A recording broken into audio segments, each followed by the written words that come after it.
Okay, welcome everyone. Hello, all my Sofonistas. I am here with the lovely Ekavi. Yes. So Ekavi is from Desmos organization. Tell us a little bit about Desmos, Ekavi, a little bit about the history of it and what your principles are. Okay. Desmos is a nonprofit foundation. We were founded in 2012. I'm one of the founding members myself. It was an initiative of mine, along with another four of former classmates who were together in school. And having worked and lived and Wow. studied abroad, we came back to Greece around the time of the financial recession. So we thought, because of our experience in volunteering in the States and in Europe, and trying to give back to the community and trying to help out people that were suffering through the economic recession, we founded Desmos. And what we try to do is address key issues in the donating process in Greece. So we realized that there were a lot of people around us that wanted to donate. They wanted to help and support in any way possible, but they didn't know how to do it. They didn't know how to navigate the nonprofit sort of ecosystem in Greece. And also, there was a really big conversation about whether any donation actually reaches the people that it's supposed to reach, and the impact, and how to maximize that impact to actually make every donation efficient. Mm. So we decided to form this mission, which is basically to sort of create a hub where people can have information about what's going on, can reach any type of organization throughout Greece, and support the cause that they love, while we're guaranteeing maximum efficiency and transparency in the process. So you guys were founded during the time of the crisis, Yes. which just so that our viewers can know what year would that have been? The financial recession in Greece started in about 2007, 2008, and sort of climaxed around 2011, 10, 11, 12. And still, we're experiencing sort of repercussions from that crisis during 2021, but we're definitely on a better path right So now. tell me, when you say that it reached a climax, give me some variables that showed that climax. Like, say, where was unemployment? Where So was the threshold for poverty, there was a lot of unemployment, a lot of businesses closed down, a lot of unemployment, and increasingly we saw a lot of people becoming poor in a very short time. So people that actually had a comfortable life or were able to make a living for themselves and their families were suddenly out of a job, or not being able to meet their very basic needs. And the nonprofit ecosystem, so the social welfare ecosystem, picked up a lot of this, um, a very large percent of helping these people that were newly found in poverty. so can you tell me, just because here in the United States we would read about even Greek Americans, okay? We Yeah. would read about, or we would see the crisis, and we saw how there was a vote Yeah. and to all about even perhaps getting out of the EU, and then the folks that were in charge at that time ended up not following through with the actual vote, et cetera, et cetera. Yeah. Can you, but we as Americans on a personal level didn't really understand the depth of what that was for you, Yeah. the Greek people. So Mhm. can you tell me, like, so you said that you guys got together in that climate. Yes. Okay. So what you personally, I mean, here you are, you're quite an eloquent woman, you're obviously educated. What did it mean for you at that time, at that climax, personally? I feel that all five of us, the founding members, we felt that it was the time to do something, to be involved in what we call takina. So to take action, because we saw that around us there was such a growing need and such an increasing number and population of people that needed support. But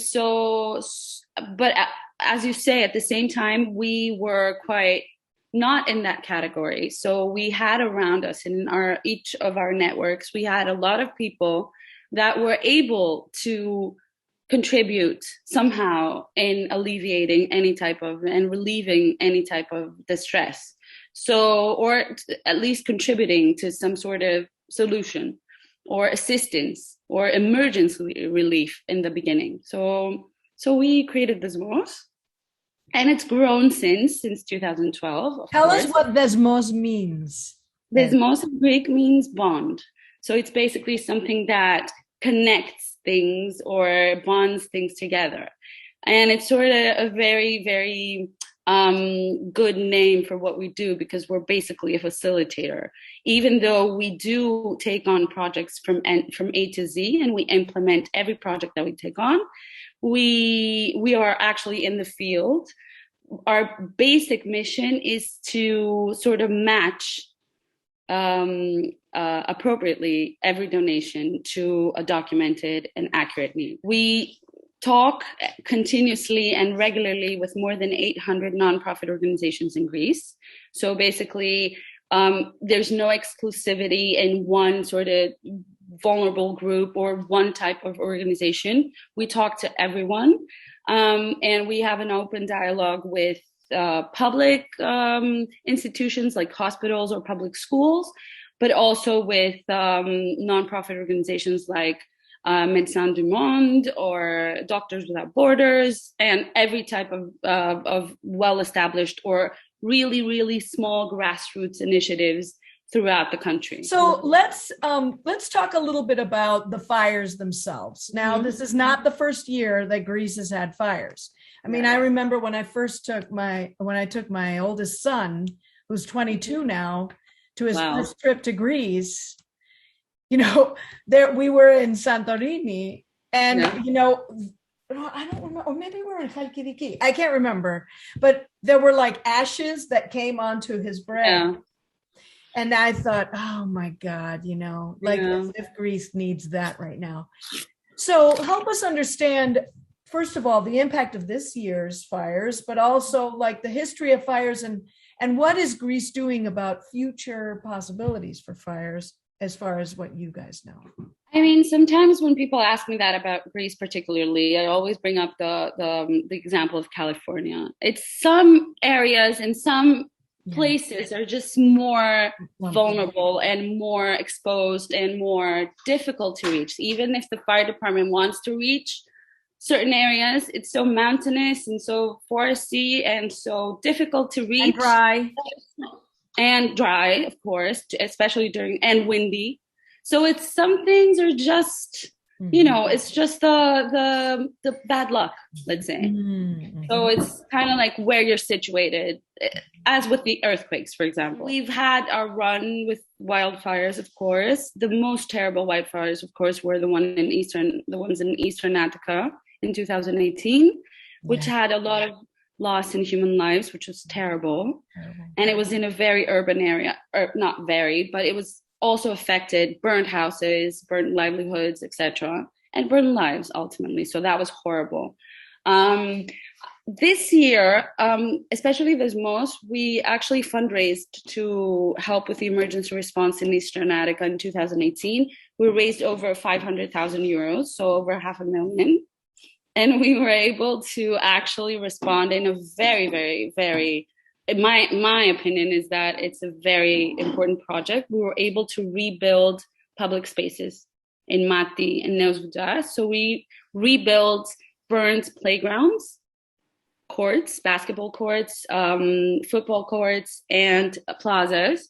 So people were able to sort of put the burnt areas behind them in some way and sort of regroup, reconnect, and sort of have spaces that were brand new and working to sort of recreate the bonds and sort of, you know, help with the trauma. Let's talk specifically about the fires of this past summer. What are the greatest needs right now for the folks that are suffering or suffered from those fires? Okay, so first of all, there's a big difference with the Eastern Attica fires. There were not a lot of houses burned. The problem is with the Peloponnese and Northern Evia, which is very important, is that the forest was the major source of income for the entire island in the case of Evia. And because everybody either had cattle, either had or had worked in agriculture in some way or farming. Other professions were like resin collectors from the trees. So it's eretino in Greek. So everybody's livelihood was somehow connected to the forest, or they had income that was either dependent exclusively on the forest or complemented by the forest. So you might have been, I don't know, a public servant, and you would have like 10 olive trees that are now burnt. So you would be able to make your oil or your olive oil, etc. So in every aspect possible, especially in Northern Evia, the burning of the forest, which was extensive, and will take, especially for the resin collectors, it will take at least, I think, 30 years for it to be productive again. So there's entire professions that are just like collapsed. And this is like 1,000-year-old. Yeah, that's practice. Also traditional practice. Resin has been around, the ancient Greeks were doing that. Yeah. Before. So what are the projects that Desmos have in store? Okay, so from the very first days of the fires, we were very active in sort of covering emergency needs. We've helped donate power banks, milk for the firefighters, sort of because the milk apparently alleviates all the smoke debris in the lungs. Wow. So it helps a lot with congestion and side effects from being in the ashes and, absorbing all the smoke all the time. So we were able to get milk to them on a regular basis, especially in Northern Evia and in Villa, in Attiki. So it's a very wide range of sort of food, of course, clothing, etc. We were very active during the emergency. So you were helping with the firefighters and the folks that got hurt by that. Yeah, that's what we tried. That's the benefit and the advantage of working with Desmos, because we work with so many different organizations. We get information about such a diverse pool of needs, and we are able to mobilize our donor network accordingly. So it's sort of like the right donation for the right type of need. And because we work very quickly and we respond very quickly, we're able to cover things in real time. The folks in 2018, the folks in 2021 who lost their homes, where do they go? The state has been very, very active in responding to homeless people and residents that have lost their homes. As again, in the fires in 2021, this has been very limited.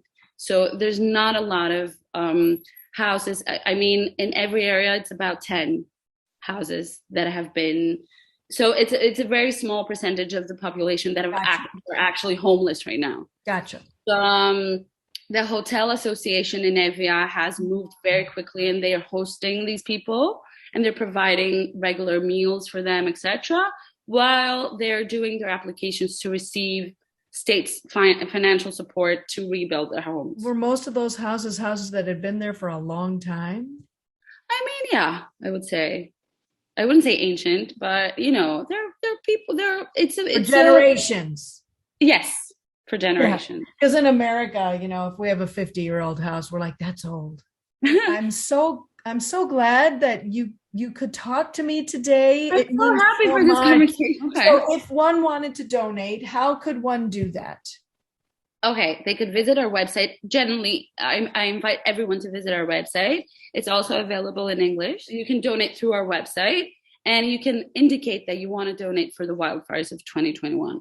So you can allocate and earmark any funds that you donate to Desmos by writing in the sort of information on your deposit that you want to donate for a specific project. So, of course, donations are always welcome. I'm always available for conversation. Our commitment is to create responsible projects and create projects that affect that have a major I impact. want to thank you for talking to Okay. us. And yeah, I'm so happy that so happy I found you guys. I'm so I'm happy. so happy you found us too.